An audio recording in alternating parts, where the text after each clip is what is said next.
got we're giving him extra time. Welcome back. When it comes to making dinner, most of us turn on the stovetop, or maybe push a button on a microwave. But Andrew Zimmern is proving you can make just about anything with only an open flame.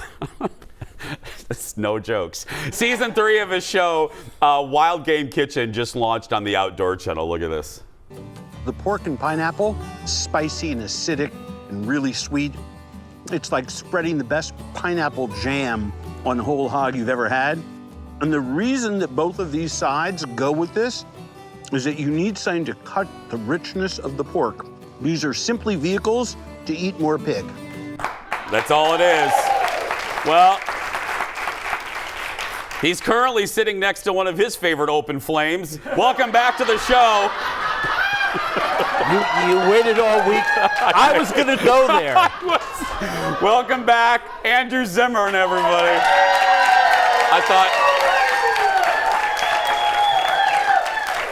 I thought I would make the joke before you did. You will always and forever be my open flame. That's always. For our new folks in Orlando and Chicago and Seattle, we used to be married many years ago. Correct. Yeah. Correct. Well, just to be honest here, yeah. it has been. I was on the drive over here. I'm like, we have been friends for a long time, and from day one when what was it, the Buzz Boy They called days? me the Buzz Boy. Yeah. Yes, yeah. I was just like, this guy is going to be a monster star. So I'm just so happy for you. Oh, thank you, buddy. Yeah, you have been. And I remember you telling me that when the Buzz launched and you were on the show. Like, yeah. oh my God, you're the best thing on this network. Oh, thank you. And we met in this very studio, this room. In this studio. Right here in this room. Seriously. But like 20 years ago. This is the room where it happens, to speak Hamilton. Where it happened. But this used to be the set for a morning show called Good Day Minnesota. That's right. And you were on, and I was doing my, hi, I'm reviewing movies, I'm 22. Yeah. Yep. And that's where we met. And I was a food features reporter, so I would do a segment outside of the studio, and then Fridays I'd cook a recipe in here where I had to lug in my own. I mean, everyone thinks that you just kind of start and you're born at the chair. Yeah. You're not. You have to learn this business, and it's incredible. We both learned how to work in TV. Right here. Right here. Okay, so that brings us to Wild Game Kitchen. Yes. That is a great name. That's a great, what is the but I can kind of guess what the concept is for people that haven't watched. What is the concept? Do you go in, No. I've never done a dump and stir show in my 20 years on television. And I don't need to be the best, nor do I think I'm the best at anything. What I prefer to do from a career strategy standpoint, what I try to teach my kids and all the rest of this is that in life, it's better to be the only than to be the best. The best is relative, like be an only, right? Yeah. So for years, and obviously, I've been living an outdoors lifestyle, don't really talk about it a lot, it's never come up, but I love hunting and fishing and foraging, and I love cooking over open flame because it's a little more of a challenge, and people love to do it on weekends. And I got frustrated. I was eating dinner one night at a friend's house, and they took these great pheasants and dumped them into a crock pot with some condensed mushroom soup, which is delicious, by the way. Not yucking on someone's yum. But I'm like, you know something? There's a lot more to do with all of these animals. So I said, let's just take everyone's game and elevate it a notch. The clip that you're showing is from tonight's episode where I roast a whole hog.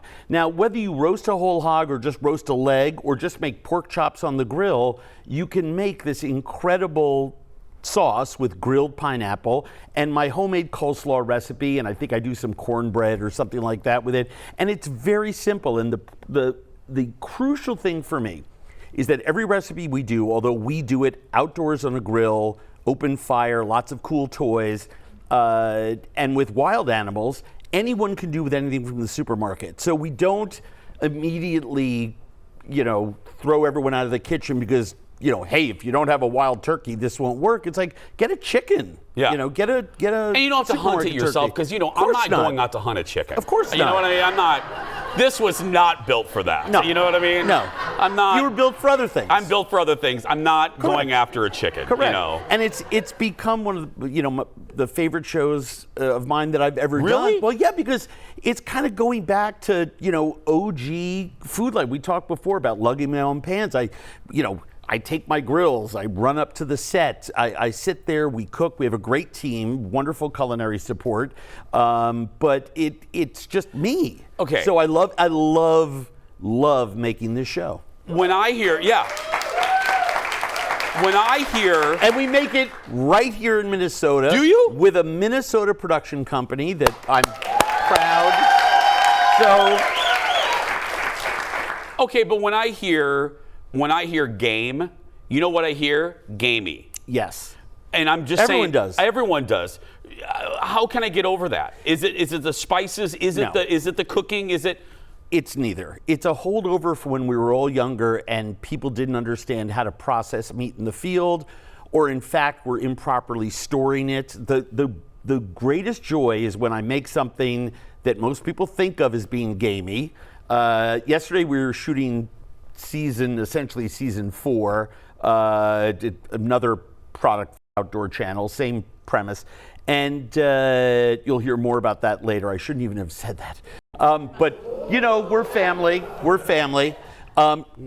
You dropped a little. Thank you for doing that. You're Yeah. But I was making squirrel, pan-fried squirrel with cream gravy and mashed potatoes, and everybody demolished. Every single piece was eaten, and not a Did single you tell them person it was wanted squirrel? to. Wait a minute. Did Yes. you tell them? Did you tell them it was squirrel before they ate it? They were all watching where I took the squirrel and broke it down. But here's my point.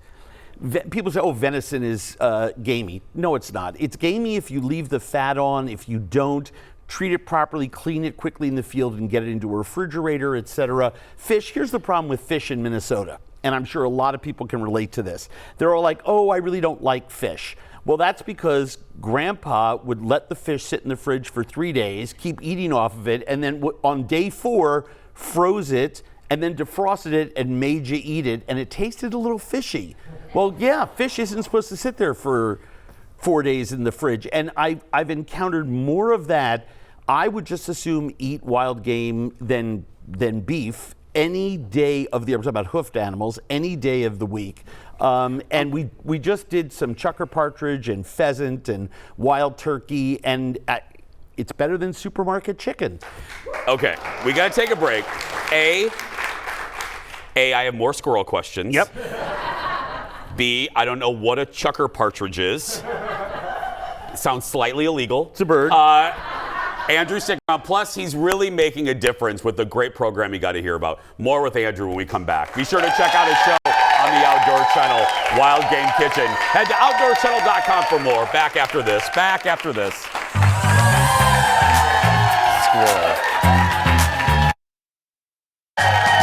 Oh. Welcome back. Host of Wild Game Kitchen on the Outdoor Channel.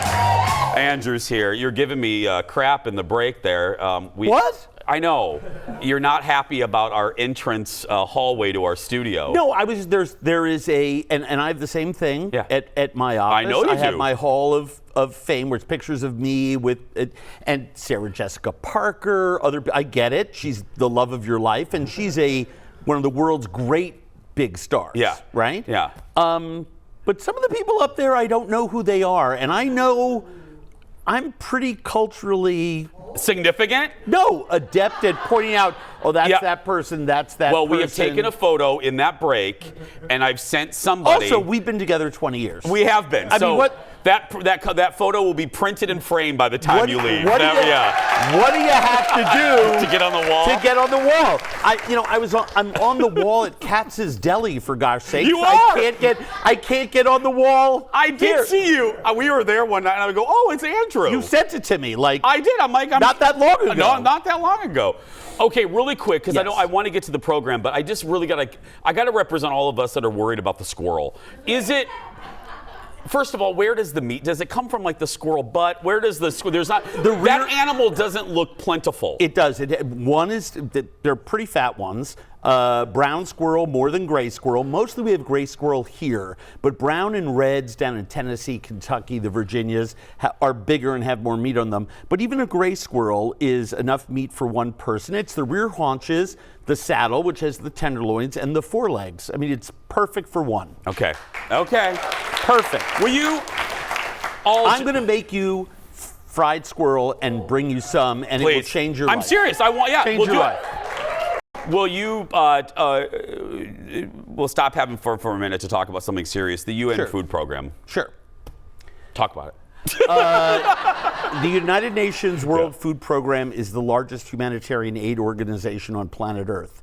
And we are not as nimble necessarily as other smaller organizations. We are big and unwieldy. But once we get there sometimes it takes us a day or two to get somewhere. But once we get there, we bring a lot to bear. I am so honored. Cindy McCain is an incredible leader. She's our new head of the World Food Program. I'm one of their global ambassadors, and I think you're showing pictures of me in Africa, where we put in container and aquaculture systems for students to grow their own food. And it is something that I believe, and you can go to my YouTube channel and check out the series that we made. It's a series of short videos, 3 to 5 minutes each, sort of detailing the trip and the changes it's making in Zambia. With food programs in a country like Zambia that does experience drought, but at the same time has enough water, 95% of the people who live in Zambia are smallholder farmers. So by changing their lives, we can make Zambia the breadbasket of a region. Zambia is twice the size of Germany, and it's got 8 countries that surround it, all of which are not as lucky as Zambia in terms of physical size, and Zambia can change the nature of South Central Africa. And by doing so, we're no longer giving humanitarian aid, we're giving developmental aid. Once you get past that, Zambia is on its own 2 feet and being a force for good in a region that needs it at a time where we're battling climate crises, hunger, food waste, and all these other issues, famine, and I mean, horrific situations in some part of the world. So I'm really proud of the work that I'm doing, and whether it's with them or the International Rescue Committee or the Nature Conservancy or the Environmental Working Group. I've spent about 6 months working on a project with the EWG to get toxic foods out of kids' candy and cereals and cake mixes in California, and Governor Newsom just signed that bill, and hopefully we'll get Governor Walz and Lieutenant Governor Flanagan on that here in our state. I just feel once you have a platform, I was just going to say, if you're not doing something with it to help other people, I mean, you've been a huge advocate for your causes. You've never stopped. And I just think we need more people to help, and public-private partnerships are the way we're going to solve every problem that exists in our world. And I'm hopeful. I believe we can do it. We just don't have a lot of time to waste. Yeah. I love him. Give it up for Andrew. Yeah. Before we go, because I always feel this is so goofy. I mean, what we do for a living. Yeah. We look into a camera. Yeah. And it's goofy. If you're not going to use this, because we've been both very lucky. My feeling is there's a finite number of these jobs. And you and I have had a few of them. Mm-hmm. If you're going to get this, if your roll of the dice is a lucky one, your earths better give back. But you better give back. And here's what I tell people all the time. They say, what can I do? And it's like, well, you know something? If you can give $1, give $1. But even more importantly, if someone heard something today, just in this conversation, just stick a line in an email and send it to all your friends and say, get involved. We have a partners page on my website. It says partners at andrewzimmern.com. I'm not asking for money. Just go down there. If you see something that resonates with you of the nonprofit work, the NGO work that I do, cut and paste saying, fire off a letter. Awareness of the problem helps us on the road to solving that critical crisis somewhere in the world. And by the way, we have a lot of hunger and waste issues here at home in Minnesota. Yeah. So, if we're not feeding Minnesotans, then what are we here for? Andrew Zimmern, everybody. King of the fat squirrels. It's Andrew Zimmern, everybody. That's a good T-shirt. That's right there. Give it up, everybody. Head to andrewzimmern.com and check out Wild Game Kitchen on the Outdoor Channel right there. We'll be right back. Stay with us, everyone. Back in a moment. Give me hugs. I love you. Thank you, buddy.